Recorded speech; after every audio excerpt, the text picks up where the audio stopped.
What were the challenges of teaching differentiated classes? Definitely, I mean, the range of abilities, which is why people track, is difficult. In one of the schools I taught in, it was sixth grade. We had kids who were as low as first grade math ability, and we had kids who were, beyond the sixth grade point. And it's, how do you teach math when there's someone who doesn't even know their multiplication tables when we're supposed to be doing ratios and things? So it's very difficult, especially when the fundamentals aren't there. What supports do you think a teacher would need to effectively teach a classroom with that range of ability? For a couple classes I taught in the public schools, I had a co-teacher, and she was a special ed teacher, and man, was that helpful, because she wouldn't just sit with the students with special needs. She would kind of float around to everybody, but she really was there and had that extra layer of knowing how to produce, proper support for our students with special needs. And then she could also help me, if I'm taking care of a behavior issue over here, she could maybe take over the class. And it was very much a co-teacher model. I loved that. Some people don't like that, but I did. Also just interventions and kind of building that into the schedule more gracefully, I guess is the word. Because a lot of times, if kids need math intervention, definitely my kids at the first grade level should have been being pulled out for some sort of even just multiplication support. Having that in tandem with maybe in class we're reviewing something so they don't learn anything new while they're gone. Something like that would be helpful. Mm-hmm. And it's interesting you mentioned having a co-teacher with special education, because it sounds like it was an inclusion classroom of sorts. Yeah, for sure. And I think a lot of times people, when they think of special education and students who have special education services, they also often think of students who have really severe learning disabilities, when in reality, a large number of students kind of fall under this special education blanket, and most of them are students who you wouldn't be able to pick out of a crowd necessarily when they're in their classroom, but when they're doing their math homework or when they're reading, that's kind of when they need that extra assistance. Yeah. And when you say you have a co-teacher who's specially trained and focused on those students, it sounds like it can be particularly effective. Oh, yeah. Oh, it was great. Yeah. All right. And one last final thoughts before we close out today. A lot of these tracking programs for the special admission schools, they often exist in some way to placate more affluent families who may not stay in the school district.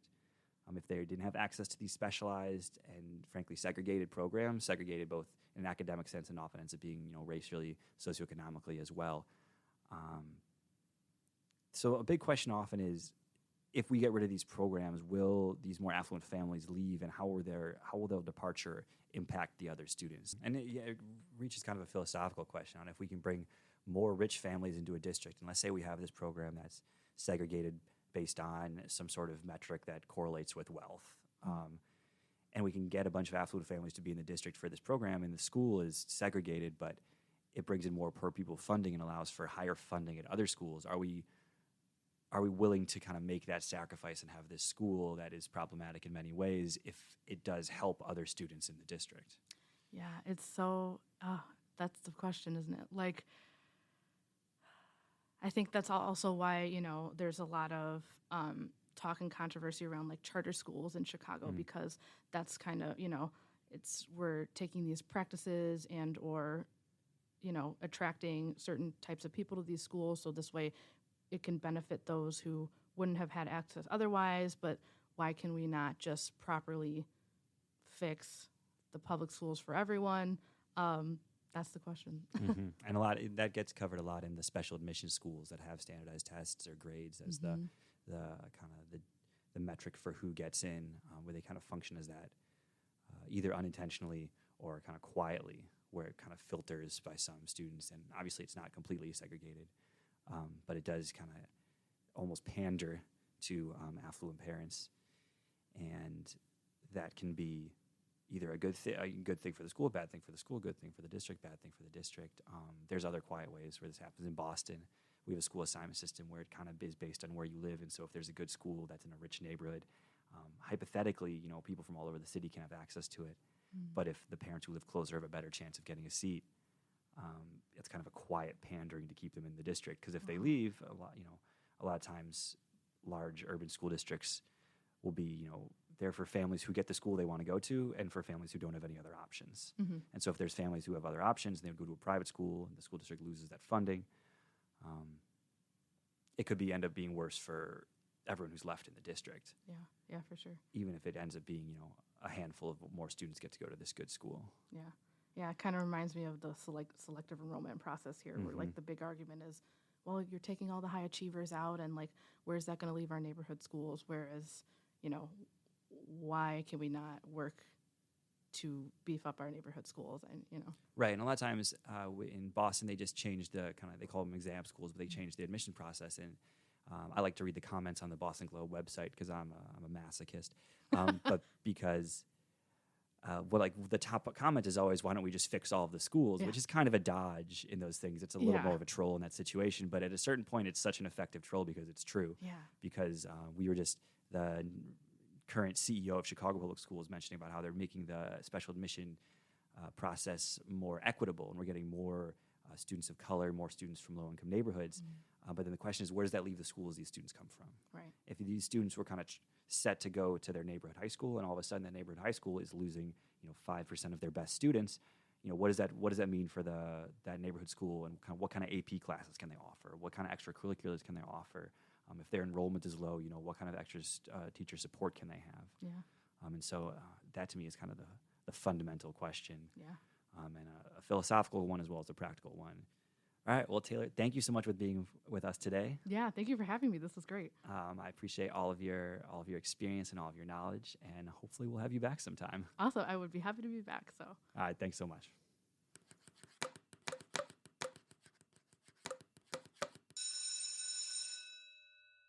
I hope everyone had a good time in study hall today. Now on to school days, where today we are joined by Shanel Singh, a first-year graduate student at the University of Chicago's Harris School of Public Policy. Shanel grew up in Hayward, California, and was kind enough to share with us her experiences navigating the U.S. public school system as part of the first generation of her family to grow up in the United States. Shanel, thank you so much for joining us today. Thanks for having me, Sam. All right, so let's start at the very beginning. So what was your first school experience? Yeah, so I did not do preschool. I went straight into kindergarten, public school, like 5 minutes away from my house, very standard run-of-the-mill public school, nothing. Do you know if there was anyone in the district that kind of went to a school further from their house than the closest school because of either transportation issues or things of that nature? Or did kind of everyone in your city go to the neighborhood school? Yeah, I think all my friends from my neighborhood went to the same school. Like, I remember, like, all of us would come home at the same time and go to school at the same time. Did different schools in your city kind of have different reputations? I mean, even in elementary school? I think so. There's definitely several within like a 5-minute radius. Now as an adult, I know the different reputations, but as a child, clearly I did not know the different reputations. But yeah, different schools had different not demographics, but kind of demographics, because in Hayward there's a lot of like subsects of neighborhoods, and like there's a wealth disparity, like from the hills to like the non-hill area. So yeah. All right, well, tell me about the school. What kind of programs did it have? Were the teachers kind of younger, and did they transition a lot, or was it kind of older teachers who were there for years and years at a time? I think it was a pretty good mix. I know, like, I was only there from kindergarten to 4th grade, and like 3 out of the 4 teachers were fairly young. I would say like 20s to early 30s, and then one of them was very old and had been teaching for a really long time. I think my sister had the same experience. My sister and I had some of the same teachers as well. But I think it was a pretty good mix. I know, like, my 2nd grade teacher, she follows me on Facebook still and, like, is my #1 fan sometimes. That's good to hear. Yeah. I'm sure you were a stellar 2nd grade student. Oh, yeah, definitely, like, brown-nosing, raising my hand all the time. Stand out in class. So what was did the school have, arts programs? Did it have, like, music? What kind of extracurriculars did your elementary school have, if any? We did choir. That's, like, the biggest thing that I remember, like, having a holiday performance. But we didn't really have music. We didn't have a lot of arts. Nothing really extracurricular. We had, like, an after-school program, but that was not run through the school. It was run through, I think it was a city-funded one. It's called YEP, Youth Enrichment Program. I'm not sure if that's what it stands for, but it's called YEP. And I won't hold you they to it, still don't have worry. it. And that was like the most we did. And that the after school program had like classes where we did like science, and then we did like cooking and like other types of school stuff. But I think my parents paid for the YEP, or like there was like a low income reduction or something like that. All right, great. After elementary school, where did you stand? Where'd you go next? So in 4th grade, I transferred out of my school and transitioned to a public charter school called KIP, also known as Knowledge is Power program. And they had a raffle system, like lottery system, and we got into the school. We had to test in. We had to do like math tests. Like as a little 5th grader, when I was like 9 or 10 years old, I had to sit in this like classroom and do like a math test. And then they do like home visits. I remember my principal came for Diwali and like visited our home to make sure it was like a conducive environment for like learning, I guess. And yeah. At the time, did you kind of understand what was going on or why you were doing these things? No, I had no idea. I was not happy to wake up. So the hours of KIP were 7:30 in the morning to 5 p.m. And that was just classes. That wasn't like extracurricular. Actually, it was orchestra. We had orchestra as extracurricular. And we had student government as extracurricular. But like at the time, as a 10-year-old, going to school from 7:30 to 5 was horrendous. It was brutal. Any adult would be complaining about that. Yeah, I wouldn't want to work 7:30 to 5. No. How far was this school from your house? It was about a 20-minute drive using the freeway. 20-minute drive using the freeway. Wow. And did that school provide transportation, or did your parents have to get you to school and back? They did have a school bus a couple years. It was kind of unreliable, and it didn't come all the way to where I live because I live pretty far south. Is it south? Yeah, south from where the school was located. So my parents had to drive us, and thankfully, like we had some other people in the neighborhood that were also going to the school. So like my sister's best friend was also going to the school, and we did carpooling because of the hours. They were kind of strange with like the way my parents' work schedule worked, and so like one family did like morning shifts, and then one family did afternoon shifts, and they would just like trade off and communicate. All right, so KIP. You're there for middle school. It goes from middle school to high school. You go from 5th grade all the way to 12th grade. 7:30 to 8 p.m. every night. Well, they changed that. They did change the hours after like I think like 7th grade. They changed the hours to like 8:30 to 4:30. Okay, which isn't that much better, but it's something. Going easy. So what was high school like there? What kind of were there AP classes? Were there honors classes? What kind of extracurriculars were there? Yeah, so again, for the high school, my sister was also the founding class. She's 2 years older than me. So, like, when she went in, they had, like, one hallway. So they shared one hallway with another charter school and our middle school. And then my senior year, we finally got, like, a gym. We finally got a library. We still didn't have, like, a track, like, or a pool or anything like that. So we didn't have a lot of, like, sports extracurriculars. I think the only sports we were offered were like soccer, cross country, and basketball because they're kind of like low equipment wise. Like you can walk to a field or cross country, especially. Yeah, you just run. Go outside and say run. But yes, we did have AP courses. I took. They increased the amount of AP courses as the school developed more. But I took, I think like 7 or 8 AP courses. That's as many as we were allowed to take. Like they limited the number we could take. If you could take more, I'm sure you would have taken more. Yeah, probably.